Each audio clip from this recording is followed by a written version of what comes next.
I just got these Homemory 10-inch outdoor flameless candles. These are going to go in a farmhouse lantern that I have on my porch, and I'm obsessed. 3 reasons. 1, rain, shine, or snow. These guys are going to keep on glowing, and they're waterproof, so they're not going to melt under pressure, or, you know, I don't have to watch the flames, which I like. They are remote controlled. So that I really like as well. I can set it with the timer 8 hours or whatnot.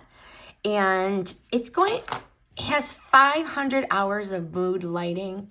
That's like 45 days of not touching this thing at all. Low maintenance. I love low maintenance. And the batteries go on the bottom. It's 3 AA. You have to screw and unscrew this on. So that is that. Screw and unscrew it on. 3 batteries, no problem whatsoever.